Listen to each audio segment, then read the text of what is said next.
പിന്നെ എന്തോ പറയാൻ, പിന്നെ നമ്മൾ സ്വപ്നം കണ്ടിട്ടുള്ള പോലത്തെ ഒരു യാത്ര എന്ന് വേണമെങ്കിൽ പറയാം. ഈ ഫോറസ്റ്റിനുള്ളിൽ കൂടെ ഒക്കെ ഉള്ള യാത്ര എന്ന് പറഞ്ഞിട്ട് ഇത്രയും നേച്ചർ ബ്യൂട്ടി ഞാൻ ആസ്വദിച്ച് ഇരുന്ന യാത്ര ഇതിനു മുന്നേ ഒന്നും ഞാൻ ചെയ്തിട്ടില്ല. പണ്ടൊക്കെ മിനി ആൻറ്റി ടൂർ ഓപ്പറേഷൻ കമ്പനിയിലൊക്കെ വർക്ക് ചെയ്യുമ്പോൾ ഈ ടൂറിസത്തിൻ്റെയൊക്കെ ഒരുപാട് ബ്രോഷറൊക്കെ കൊണ്ടുവരും കേട്ടോ. അത് ഭയങ്കര നേച്ചർ ബ്യൂട്ടിയൊക്കെ ഭയങ്കര എടുത്ത് കാണിക്കുന്ന ടൈപ്പ് കുറേ ബ്രോഷർ കൊണ്ടുവന്നിട്ട് അതിപ്പോഴും എൻ്റെ വീട്ടിൽ ചിലപ്പോൾ ഉണ്ടാവും. അപ്പൊ അങ്ങനത്തെ ഇതൊക്കെ കൊണ്ടുവന്ന് ഞാൻ വെച്ചിട്ടുണ്ടായിരുന്നു. പക്ഷെ അതൊക്കെ അതിലേക്ക് ഇങ്ങനെ അതിന്റെ ഭംഗി കണ്ട് ഞാൻ ഇങ്ങനെ പേജ് ഇടയ്ക്കിടയ്ക്ക് എടുത്ത് മറിച്ചൊക്കെ നോക്കുമായിരുന്നു. അപ്പൊ അതിന്റെ ഭംഗി കണ്ടിട്ടാണ് ആ ബുക്സ് ഒക്കെ ഞാനും സീജയും കൂടെ അടി ഉണ്ടാക്കിയൊക്കെ ആയിരിക്കും അവിടെ നിന്ന് എടുത്തോണ്ട് വരുന്നത്. ചിലപ്പോൾ എനിക്ക് കിട്ടുന്നത് പോലത്തെ അവർക്ക് കിട്ടുന്നുണ്ടായിരിക്കൂല. പക്ഷെ അതൊക്കെ കാണുമ്പോഴും ഒരിക്കലും ഇങ്ങനത്തെ വ്യൂ ഒന്നും നമുക്ക് നേരിട്ട് എക്സ്പീരിയൻസ് ചെയ്യാൻ പറ്റുമെന്നൊന്നും സ്വപ്നത്തിൽ പോലും വിചാരിച്ചിട്ടൊന്നുമില്ല. ഈ ട്രിപ്പ് സ്റ്റാർട്ട് ചെയ്യുമ്പോഴും ഇങ്ങനെ ഒരു യാത്രയായിരിക്കും എന്നൊന്നും എൻ്റെ മനസ്സിൽ യാതൊരുവിധ എക്സ്പെക്റ്റേഷനും ഉണ്ടായിരുന്നില്ല കേട്ടോ. പക്ഷെ ഇത് കണ്ണ് തുറന്ന് ആ രാവിലെ സമയം നല്ല ക്ലൈമറ്റിൽ ആ ഗ്ലാസ്സൊക്കെ തുറന്ന് കൈയൊക്കെ വെളിയിലിട്ട് ആ കാറ്റൊക്കെ പിടിച്ചിരുന്ന് വ്യൂ ഒക്കെ കാണുന്ന പറയുന്ന സ്വർഗം മാമ സ്വർഗം എന്ന് പറയുന്ന ആ ഒരു ഫീലായിരുന്നു കേട്ടോ. സത്യത്തിൽ ഇതൊക്കെ ലൈഫിൽ ഒരിക്കലെങ്കിലും എക്സ്പീരിയൻസ് ചെയ്ത് തന്നെ നോക്കേണ്ട തരത്തിലുള്ള ഒരു യാത്രയായിരുന്നു കേട്ടോ. നല്ല ശുദ്ധമായ കാറ്റും തണുപ്പും ഒക്കെ ആസ്വദിച്ച് ഇങ്ങനെ മനസ്സ് പാറി പറന്ന് അതിനിടയിലൂടെ നടക്കാറുണ്ടെന്നുള്ള ഫീലിലാണ് കേട്ടോ ഞാൻ അതിനകത്തിരുന്നത്. സാധാരണ ഞാൻ വീഡിയോ ഒക്കെ എടുക്കുമ്പോൾ എൻ്റെ ലുക്കൊക്കെ നോക്കി മാത്രമേ വീഡിയോ എടുക്കാറുള്ളൂ കേട്ടോ. പക്ഷേ ഇതെന്തോ കണ്ണ് തുറന്ന് ഉറക്കത്തിൽ നിന്ന് എഴുന്നേറ്റിരിക്കുന്ന ആ ടൈമാണ്. പക്ഷെ എൻ്റെ ലൈഫിൽ ഞാൻ ആദ്യമായിട്ട് എക്സ്പീരിയൻസ് ചെയ്യുന്ന ഒരു സംഭവം ആയതുകൊണ്ട് എന്തായാലും നിങ്ങളും കുറച്ചൊന്ന് സഹിച്ചിരിക്കുക. ഞാൻ വിചാരിച്ച എനിക്കെപ്പോഴും റിമെമ്പർ ചെയ്യാൻ വേണ്ടിയിട്ട് ഈ ഒരു വീഡിയോ ഇവിടെ കിടക്കട്ടെ എന്ന് വിചാരിച്ചു. Good morning. കണ്ടില്ലേ, നമ്മളെല്ലാവരും ഓരോരുത്തരായിട്ട് എഴുന്നേറ്റൊക്കെ വരുന്നതേ ഉള്ളൂ. അപ്പോൾ എഴുന്നേറ്റ് വന്നപ്പോഴേ ക്യാമറ കണ്ടിട്ട് ഇത് എന്താ പരിപാടി എന്ന് പിള്ളേർ നോക്കിയിരിക്കുകയാണ്. അപ്പോൾ എന്തായാലും അവർ ഹാപ്പിയായി. കാരണം കണ്ണ് തുറന്ന് നേരെ നോക്കിയപ്പോൾ കാടും പതിവില്ലാതെ മാനും ഒക്കെയാണ് അവർ നേരെ കാണുന്നത്. അപ്പോൾ അതൊക്കെ നോക്കി ആ വ്യൂ ഒക്കെ നോക്കി അവരും ഇരിക്കുന്നുണ്ട്. എനിക്ക് പിന്നെ ഭാഗ്യമുണ്ട്, അവളുടെ ഈ 6 വയസ്സിനുള്ളിൽ തന്നെ ഒരുപാട് കാര്യങ്ങൾ അവൾ എക്സ്പീരിയൻസ് ചെയ്തു. അപ്പോൾ അവൾ ഈ 6 വയസ്സിനുള്ളിൽ കണ്ട പല കാര്യങ്ങളും എൻ്റെ ലൈഫിൽ ഞാനിപ്പോൾ ആദ്യമായിട്ടാണ് എക്സ്പീരിയൻസ്. ഈ കാട്ടില് ഒരുപാട് ആനയും പുലിയും മയിലും മാനും അങ്ങനെ ഒരുപാട് മങ്കീസും അങ്ങനെ ഒരുപാട് ഐറ്റംസ് ഉണ്ടെന്നാണ് പറയുന്നത്. പിന്നെ ഞങ്ങൾ ഭാഗ്യമുള്ളവരായത് കാരണം ഈ ഒരു കാട് പാസ് ചെയ്യുന്നതിനിടയിൽ ഞങ്ങൾക്ക് കുറെ കുരങ്ങന്മാരെയും മാനിനെയും മാത്രമാണ് കേട്ടോ കാണാൻ പറ്റിയത്. പിന്നെ ഞങ്ങൾ കൂടുതൽ എന്തെങ്കിലും കണ്ടിട്ടുണ്ടോ എന്ന് ചോദിച്ചു കഴിഞ്ഞാൽ വരുന്ന ദിവസങ്ങളിലെ വീഡിയോയിൽ അടുത്ത് ഞങ്ങൾ വേറൊരു ഫോറസ്റ്റിലും കൂടെ പോയിട്ടുണ്ട്. അപ്പം അതിന്റെ വീഡിയോയിൽ ഇൻക്ലൂഡ് ചെയ്യുന്നതാണ്. ആദ്യമൊക്കെ മാനൊക്കെ കൂട്ടത്തോടെ നിൽക്കുന്നത് കാണുമ്പോൾ നമ്മൾ പെട്ടെന്ന് വീഡിയോ എടുക്കാൻ വേണ്ടിയിട്ട് വണ്ടിയൊക്കെ സ്റ്റോപ്പ് ചെയ്ത് പിള്ളേർക്കും അതൊക്കെ കാണാൻ ഭയങ്കര കൗതുകമായിരുന്നു. ലാസ്റ്റ് ആയപ്പോൾ നമ്മളിവിടെ റോഡേ ഇങ്ങനെ പട്ടിയും പൂച്ചയൊക്കെ പോകുന്ന ആ ഒരു ഫീലായിരുന്നു പിള്ളേർക്ക്. മാന എന്താ ഞാൻ ഉറങ്ങുന്നത് എന്നൊക്കെയുള്ള രീതിയിലായിരുന്നു കേട്ടോ. ഈ ഒരു ടൈമൊക്കെ അവര് മാനൊക്കെ ഇവിടെ നിൽക്കുന്നതെന്ന് കാണാൻ വേണ്ടിയിട്ടാണ് കേട്ടോ ഇങ്ങനെ വിൻഡോ സൈഡിൽ വന്നൊക്കെ ഇരിക്കുന്നത്. എയ്സുവിന്റെ ഈ ഒരു ഏജ് എനിക്ക് ഭയങ്കര ഇഷ്ടമാണ് കേട്ടോ. ഹൈ ഈ ഒരു ഏജ് ആയിരുന്നപ്പോൾ ഞാൻ ഒരുപാട് സംസാരിക്കുമായിരുന്നു കേട്ടോ ഹൈയുടെ അടുത്ത്. എയ്സു ഈ സമയത്ത് ഇങ്ങനെ നമുക്ക് ഒരുപാട് കാര്യങ്ങൾ പറയും, പലതും നമ്മൾ മനസ്സിലാക്കി എടുക്കണം. എയ്സു ഇങ്ങനെ അഭിനയിച്ചൊക്കെ നമുക്ക് കാണിച്ചു തരും കേട്ടോ, നമുക്ക് മനസ്സിലായില്ലെങ്കിൽ. അപ്പോൾ അങ്ങനെ ഞങ്ങൾ സംസാരിച്ചൊക്കെ പോകുമ്പോൾ ഒരു മരത്തിൽ കുറേ മങ്കീസ് ഇരുന്ന് അടിപിടി കൂടുന്നതൊക്കെ കണ്ട് അങ്ങനെ കാർ ഒതുക്കി പിള്ളേർക്ക് അത് കാണാൻ വേണ്ടിയിട്ട് അങ്ങനെ നിർത്തിയിട്ടേക്കുമായിരുന്നു കേട്ടോ. കുറച്ച് സമയത്ത് ഞങ്ങൾ വീഡിയോസൊക്കെ എടുത്തു. അപ്പൊ ഇങ്ങനെ യേശുവിന് കാണിച്ചു കൊടുക്കാൻ പാടാണെങ്കിലും ഇവർ അതിനിടയിലിരുന്ന് ബഹളം കാണിക്കുന്നത് കൊണ്ടും ഇങ്ങനെ അനങ്ങിക്കൊണ്ടിരിക്കുന്നത് കൊണ്ടും കൊച്ചിന് പെട്ടെന്ന് കാണാൻ പറ്റി കേട്ടോ. അങ്ങനെ അവള് മങ്കിയൊക്കെ കണ്ട ആ സമയത്ത് കാറിനുള്ളിൽ ഭയങ്കര ചിരിയും ഒച്ചപ്പാടൊക്കെ ആയിരുന്നു. അങ്ങനെ ഞങ്ങളെ വീണ്ടും പതിയെ ഞങ്ങളുടെ ഡെസ്റ്റിനേഷനിലേക്ക് എത്താൻ നോക്കുകയാണ്. നമ്മൾ ഈ സ്ലോ ചെയ്ത് പോകുന്ന അനുസരിച്ച് നമ്മളുടെ ഡെസ്റ്റിനേഷനിലേക്കുള്ള സമയവും കൂടിക്കൊണ്ടേ ഇരിക്കുകയാണ്.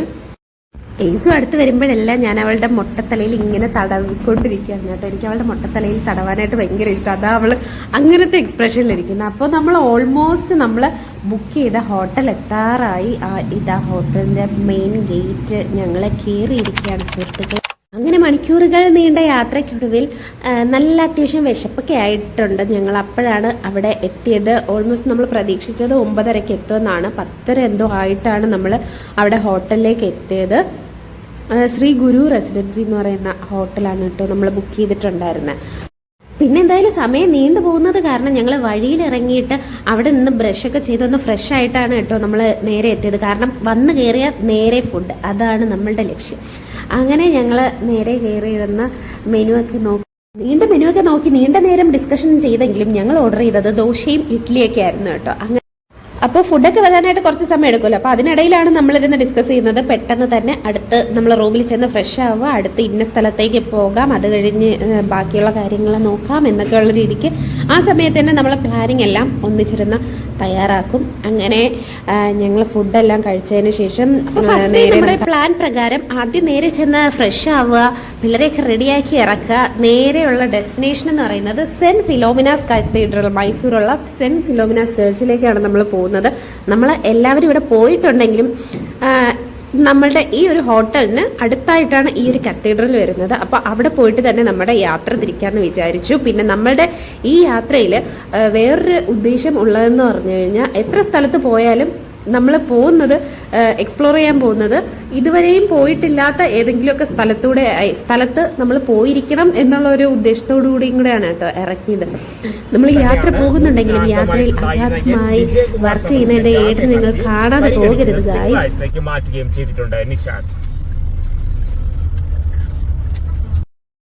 ഇതൊക്കെ കാണുമ്പോൾ എന്തായാലും ജേർണലിസ്റ്റ്മാർക്കും ജേർണലിസ്റ്റ്മാരുടെ ഫാമിലീസിനും ഒക്കെ ഇത് റിലേറ്റ് ചെയ്യാൻ പറ്റുന്നുണ്ടായിരിക്കും. നമ്മൾ എപ്പോൾ ട്രിപ്പിന് പോയാലും എവിടെ പോയാലും ഇതുപോലൊരു ന്യൂസ് കൊടുപ്പ് ഉണ്ടായിരിക്കും.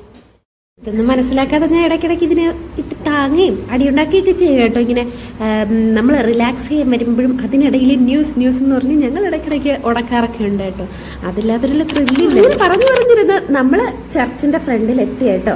അപ്പൊ ചർച്ചൊക്കെ എത്തിയപ്പോൾ നമ്മൾ ടൂറിസ്റ്റേഴ്സ് അല്ലേ, നമ്മൾ ടൂറിസ്റ്റേഴ്സ് ആവുമ്പോൾ ഇച്ചിരി സ്റ്റൈലിഷ് ആയിട്ടൊക്കെ പോകണ്ടേന്ന് അറിഞ്ഞിട്ട് രണ്ടുപേരും കൂളിംഗ് ഗ്ലാസ് ഒക്കെ വെച്ചിട്ടാണ് കേട്ടോ ഇറങ്ങിയിരിക്കുന്നത്.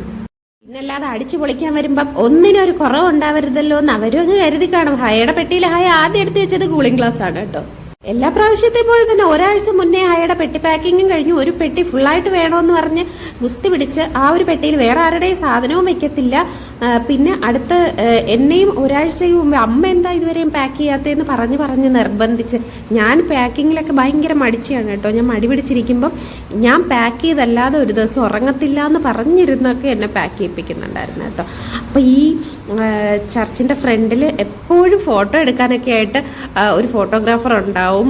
ഈ പള്ളി ബാക്ക്ഗ്രൗണ്ട് വെച്ചിട്ട് ഫാമിലിയായിട്ട് ഫോട്ടോ എടുത്ത് തരാമെന്നൊക്കെ പറഞ്ഞിട്ടൊക്കെ നിൽക്കുന്നുണ്ടായിരുന്നു. അപ്പം അങ്ങനെ ഫോട്ടോയ്ക്ക് പോസ്റ്റ് ചെയ്തൊക്കെ ഒരുപാട് പേര് നിൽക്കുന്നുണ്ടായിരുന്നു. അപ്പോൾ ഞങ്ങൾ അവിടെ നിന്നിട്ട് ഒരു സെൽഫിയൊക്കെ എടുത്തിട്ട് നേരെ ഇനി നമ്മുടെ ചപ്പലൊക്കെ കൊണ്ട് അവിടെ ഒരിടത്ത് വെക്കണം. എന്നിട്ട് മാത്രമേ പള്ളിക്കകത്തേക്ക് കയറാൻ പറ്റുള്ളൂ. പിന്നെ അത് കഴിഞ്ഞ് തിരിച്ച് വരുമ്പോഴേ ആ ചെരുപ്പ് എടുക്കാനും പറ്റത്തുള്ളൂ കേട്ടോ. അപ്പോൾ നല്ല ചുട്ടു പൊള്ളുന്ന ചൂടത്താണ് ഈ തറയിലൂടെ ചെരുപ്പൊന്നും ഇല്ലാതെ നടക്കാൻ എന്തൊരു സുഖം. മറ്റേ കണ്ണിൽ നിന്ന് പൊന്നീച്ച പറക്കുന്ന അവസ്ഥയായിരുന്നു. ഞാനിതിൽ ഓടുന്നുണ്ടായിരുന്നു. ആ മാറ്റ് എത്തുന്നത് വരെയും നല്ല അഗാധമായ വീഡിയോ എടുപ്പിനിടയ്ക്ക് ഫോൺ ക്യാമറയും ഒന്നും യൂസ് ചെയ്തുകൂടാന്നുള്ള ബോർഡ് വരെ ഞാൻ ഷൂട്ട് ചെയ്തിട്ട് വീണ്ടും ക്യാമറയും കൊണ്ട് ഉള്ളിലേക്ക് പോവുമായിരുന്നു കേട്ടോ. എന്നിട്ട് കർട്ടനും നീക്കിയിട്ട് അതിനകത്തെയും ബോർഡ് കണ്ടപ്പോഴാണ് ഫോൺ യൂസ് ചെയ്തുകൂടാ എന്നുള്ള ആ ഒരു ഉൾവിളി എന്നിൽ ഉണർന്നത്.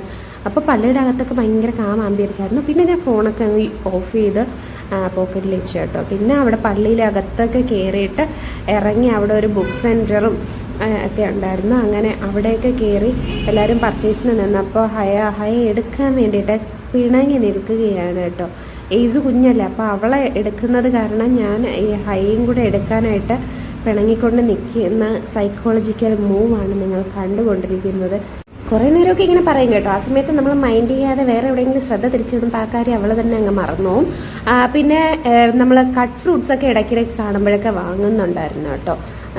ഹൈജീൻ ആയിട്ടുള്ള സ്ഥലത്ത് നിന്ന് തന്നെ നമ്മൾ നോക്കി വാങ്ങുന്നുണ്ടായിരുന്നു. കാരണം നല്ല ചൂടുണ്ട്. അപ്പോൾ പിള്ളേർക്ക് ദാഹവും ഒക്കെ ഉണ്ടാവുമല്ലോ. അപ്പോൾ ഡീഹൈഡ്രേറ്റഡ് ഒന്നും ആവാതിരിക്കാൻ വേണ്ടിയിട്ട് ഫ്രൂട്ട്സ് ഇവർ രണ്ടുപേരും ഇഷ്ടത്തോടെ കഴിക്കുന്നതുകൊണ്ടും അങ്ങനെ വണ്ടിക്കകത്ത് വെച്ചിട്ട് ഫ്രൂട്ട്സ് ഒക്കെ കൊടുത്തിട്ട് അകത്തിരുന്നിട്ടാണ് നമ്മളിനി അടുത്ത പ്ലാൻ ചെയ്യുന്നത് ഇനി എങ്ങോട്ടേക്ക് പോകണം എന്ന് കേട്ടോ. അപ്പോൾ വെറൈറ്റി ആയിട്ടുള്ള കുറച്ച് ടോയ്സ് ഒക്കെ നമ്മളവിടെ കണ്ടിട്ടുണ്ടായിരുന്നു. പിന്നെ അവിടെ പാർക്ക് ചെയ്യാനൊന്നും പറ്റാത്തത് കാരണം ഞങ്ങൾ വിട്ടങ്ങ് പോയി. അങ്ങനെ ഞങ്ങൾ ഇനി എങ്ങോട്ട് എന്ന് ചർച്ച ചെയ്തുകൊണ്ടിരിക്കുമ്പോഴാണ് ഈ 2 ബോർഡ് കണ്ടു. Welcome to the birds paradise എന്നും കണ്ടു, welcome to Brindavan garden. Brindavan ഗാർഡനിലാണെങ്കിൽ നമ്മൾ ഇതിനു മുന്നേ പോയിട്ടുള്ളതുമാണ്. അപ്പം ഗാർഡന് പിള്ളേരധികം എൻജോയ് ചെയ്യുമെന്നൊന്നും തോന്നിയില്ല. നമുക്കും അങ്ങനെ ആ പൊരിഞ്ഞ വെയിലത്ത് അവിടെ നടക്കണം എന്നുള്ള ഒരു ഫീലും തോന്നിയില്ല. പിന്നെ ഞങ്ങൾ വിചാരിച്ചു ആ ബേർഡ്സ് പാരഡൈസ് എന്താണെന്നൊന്ന് ഗൂഗിൾ ചെയ്ത് നോക്കാമെന്നൊക്കെ വിചാരിച്ചിട്ട് ഞങ്ങളുടെ ലൊക്കേഷൻ അങ്ങോട്ട് സെറ്റ് ചെയ്തു കേട്ടോ. അങ്ങനെ പിന്നെ നേരെ വച്ച് പിടിച്ചത് മൈസൂരുള്ള രംഗനാഥ് ടു ബേർഡ് സാങ്ച്വറിയിലാണ് കേട്ടോ ഞങ്ങൾ അങ്ങനെ പോകാനായിട്ട് പ്ലാൻ ചെയ്തത്. സംഭവം ഞങ്ങൾ എടുത്ത നല്ലൊരു ഡിസിഷനിലൊന്നായിരുന്നു കേട്ടോ. നമുക്ക് വലിയവർക്കും കുട്ടികൾക്കും ഒക്കെ ഒരുപോലെ എൻജോയ് ചെയ്യാനും പറ്റിയൊരു സ്പോട്ടാണ്, കണ്ടിരിക്കേണ്ട ഒരു സ്പോട്ടും കൂടെയാണ് കേട്ടോ. ഇതുപോലത്തെയൊക്കെ ബേർഡ് സാങ്ച്വറി അങ്ങനെ ഞാൻ കണ്ടിട്ടില്ല. ഞങ്ങൾ യാത്ര തുടങ്ങുന്നതിന് മുന്നേ must visit spots in Mysore അതൊക്കെ നമ്മൾ നോക്കുമ്പോഴും ഈ ഒരു ബേർഡ് സാങ്ച്വറി ഞങ്ങൾ അങ്ങനെ യൂട്യൂബിൽ അധികം കണ്ടില്ല കേട്ടോ. ഭയങ്കര ഫേമസ് ആയിട്ടുള്ള സ്ഥലങ്ങളൊക്കെ കാണുന്നുണ്ടെങ്കിലും ഇത് ഒരു കുറച്ച് ഉള്ളിലോട്ടുള്ള ഒരു ഏരിയയാണ്. ഭയങ്കര കാം ആൻഡ് ക്വയറ്റ് ആയിട്ടുള്ള ഒരു ഏരിയയിൽ സ്ഥിതി ചെയ്യുന്ന ഒരു സ്ഥലമാണ്. പോകുന്ന വഴിക്ക് പിന്നെ അവിടെ ആയിട്ട് സൈക്കിളിലും പണ്ട് കാലത്തൊക്കെ നമ്മളുടെ ഇങ്ങോട്ടൊക്കെ കാണുന്നത് പോലെ സൈക്കിളിലൊക്കെ ആൾക്കാർ കൊണ്ടുവന്ന് കരിക്കൊക്കെ വഴിവക്കിൽ ഇങ്ങനെ കെട്ടി വിൽക്കാനായിട്ട് വെച്ചിരിക്കുന്നുണ്ടായിരുന്നു. അപ്പം എന്തായാലും എല്ലാവർക്കും ഓരോ കരിക്കൊക്കെ കുടിച്ചിട്ട് നമുക്ക് അങ്ങോട്ടേക്ക് പോകാമെന്ന് പ്ലാൻ ചെയ്തു കേട്ടോ. അങ്ങനെ വളരെ പ്രകൃതി രമണീയമായ ഒരു സ്ഥലത്ത് നെൽപ്പാടങ്ങളും മറ്റേ കരിമ്പും അതെല്ലാം കൃഷി ചെയ്യുന്നതിന്റെ അടുത്തായിട്ട് ഒരു ആന്റി സൈക്കിളിൽ ഇങ്ങനെ കരിക്കൊക്കെ വെച്ചുകൊണ്ടിരിക്കുന്നത് കരിക്കൊക്കെ വെട്ടി തന്ന കേട്ടോ. അങ്ങനെ ഞങ്ങളെല്ലാവരും, പിള്ളേർക്കും കരിക്ക് വെള്ളം ഇഷ്ടമാണ്. അങ്ങനെ പിള്ളേരും ഞങ്ങളെല്ലാവരും ഈ ചുട്ടുപൊള്ളുന്ന ചൂടിൻ്റെ ഇടയിൽ അവിടെ പ്രകൃതി രമണീയമായ കാഴ്ചകളൊക്കെ ആസ്വദിച്ചിട്ട് കരിക്കൊക്കെ കുടിച്ചു. പിന്നെ ഞങ്ങൾക്ക് എല്ലാവർക്കും ഇതിഷ്ടമാട്ടോ. ഈ കരിക്ക് വെള്ളം കുടിച്ചിട്ട് മിക്കവരും ഈ സംഭവം കളഞ്ഞിട്ട് പോകുന്നത് കാണാം. പക്ഷെ ഞങ്ങൾക്ക് അതിനകത്തുള്ള കരിക്ക് കഴിക്കാനാണ് കൂടുതൽ ഇഷ്ടം. അങ്ങനെ അതെല്ലാവരും ഇളക്കി വാങ്ങി അതും കഴിച്ചിട്ടാണ് കേട്ടോ ഞങ്ങളിങ്ങനെ വന്നപ്പോൾ ഒരങ്ങള് കുറേ ആടിനെയൊക്കെ അവിടെ തീറ്റാനായിട്ട് നിർത്തിയിട്ടുണ്ടായിരുന്നു ഈ ബേർഡ് സാങ്ച്വറിയുടെ അടുത്തായിട്ട്. അങ്ങനെ അതൊക്കെ കണ്ടിട്ട് ഞങ്ങൾ നേരെ അതിൻ്റെ ഗേറ്റിനടുത്തേക്ക് എത്തി. Ranganath to bird സാങ്ച്വറിയിലേക്ക്